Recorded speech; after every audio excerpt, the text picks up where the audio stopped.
Hey YouTube, here we are with my Yamaha XT250 dual sport, and I just put my 18 sticker on there, which means I have had this motorcycle for 2 years this month, and I can't tell you how much I've enjoyed it. I mean, this little thing, mountain goat bike, it's been awesome. If you watch my original review of this motorcycle when I had 800 miles on it, and I talked about why I purchased it, and all that stuff's still true.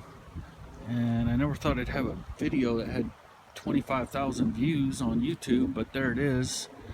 So if you want to know about all the reasons I went for the Yamaha XT250 as a beginner, newbie, first bike, first motorcycle of my life, and you know, when I bought it I was 52, now I'm 54, and yeah, go watch that video. I go through it all.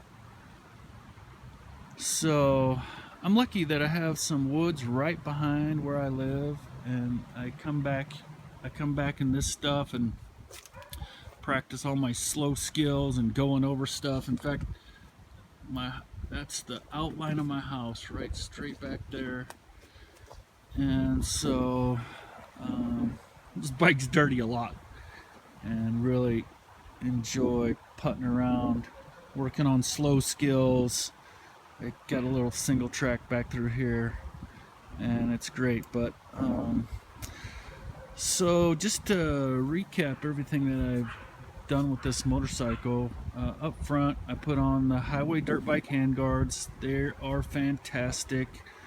Nothing but praise for these things. Bomber. I drop my motorcycle a lot. I mean, almost every time I'm riding off-road I'm doing something that's a little bit challenging, and I've gotten better and better. And in fact, I was back here today going through some stuff thinking, man, I remember when this used to be so difficult, and I just roll right through stuff now over logs and such. And so these handguards have gotten, I know they're all scratched up, and they've gotten taken a lot of abuse, but they've been great. I upgraded my handlebars. The highway dirt bikes you have to thread an aluminum bar, and so I put on the Tusk mini high bends to get some height, and it's good. They're a little more narrow than the stock bars, just a little. I wish they weren't, but they are. I've gotten used to it. And you know, I put different grips on, and that's it up front. I've done nothing to the shocks up here, and I'm not so extreme. I jump a little bit, but I'm not so extreme that it's a problem. One thing I really like on this control panel is when your low fuel light comes on, it automatically kicks off another odometer, so you know exactly how much distance you've traveled when you have the low fuel light comes on when you have half a gallon left, which is about, you know, 35 miles you could go probably. So it's awesome. That happened to me today. Came on, I rode another 20 something miles before I gassed it up again, and so no real worries about running out of gas. So awesome. And I put a skid plate on, Ricochet skid plate. You can see that sucker is full of stuff. I wish that actually had holes in it. It has a hole to change your oil, but I wish it had more holes, you know, underneath.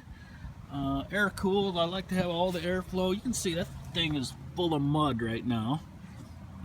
So I've actually never had a problem with this thing heating up, getting too hot. At least I've never noticed. I've never noticed any performance hit or anything. And I put a K&N filter in, and I think it took some miles per hour off the top end.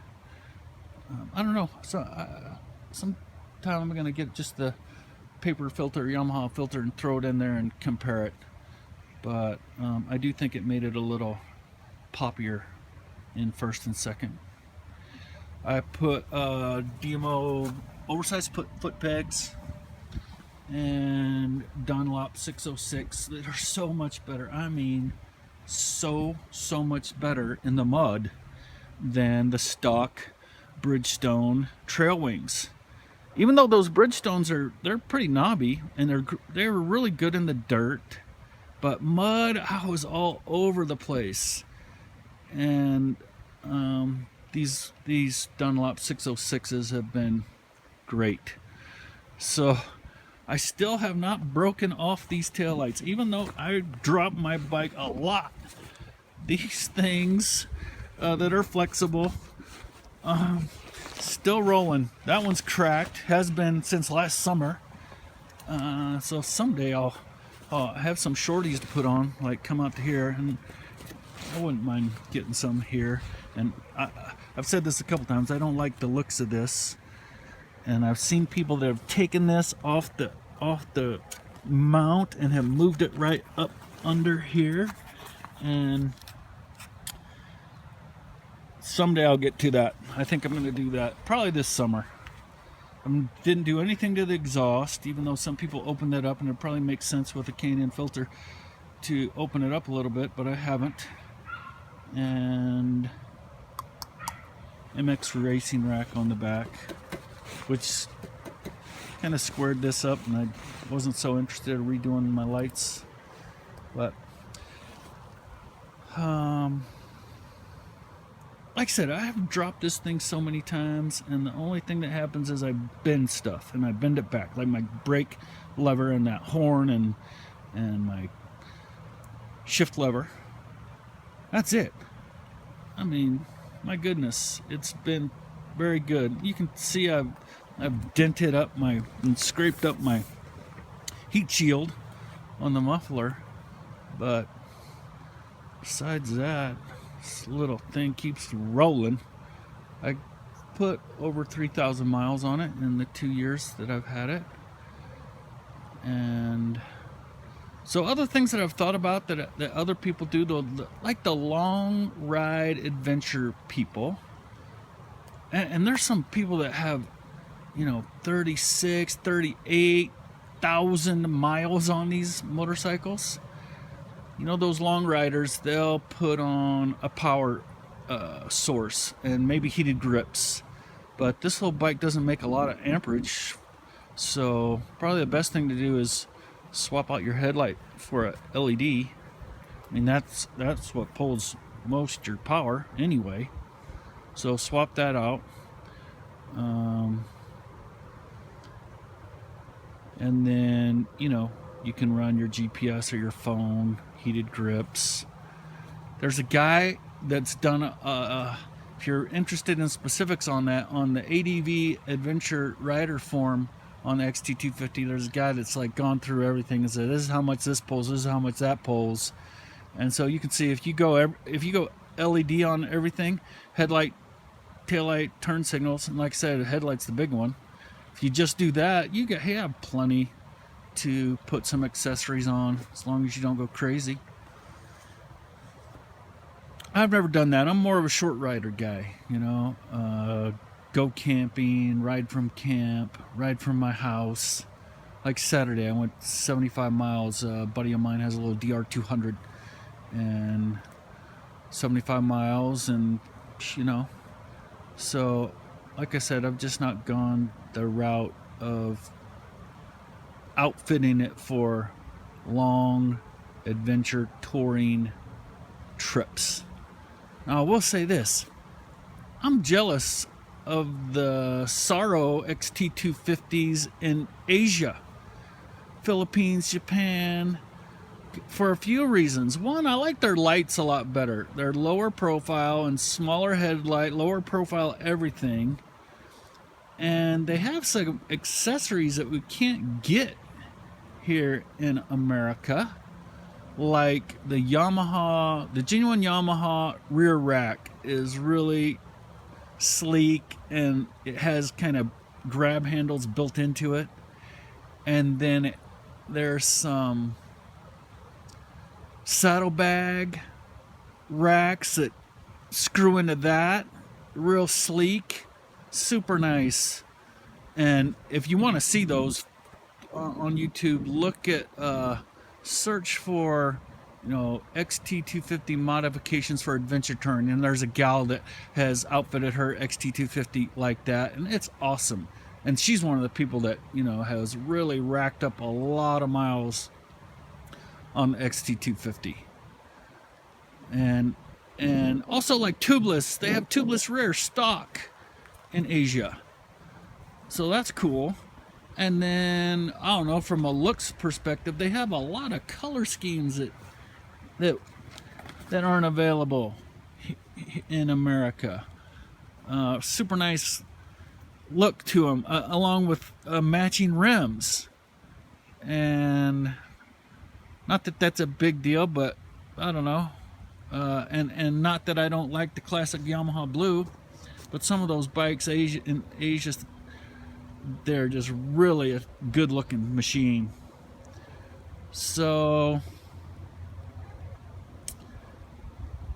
again, I've loved having this thing for 2 years. On the Dunlop 606s, I ended up putting my rear fender back on, and it's close, but I haven't had any problems. There, it clears it, and it kicks out mud out of it real quick, so not a big deal. Some people use they'll upsize their tires a little bit and raise that, which if I would have upsized my tires, you need to, because it's close. But like I said, good clearance, enough clearance, and that, so all good. So anyway, that's it. If you know my videos on YouTube, it's like one take only take for me, and I appreciate you watching. Like I said, I never thought I'd have a video that had 25,000 views, and my channel has like 160 something subscribers, so awesome. Oh, and I'd say this, I really enjoy, there's a Facebook group on the XT250, and that's where I see all our Asian friends riding them in the jungles and the Philippines. Awesome, guys are awesome. And there's a new XT250 riders group.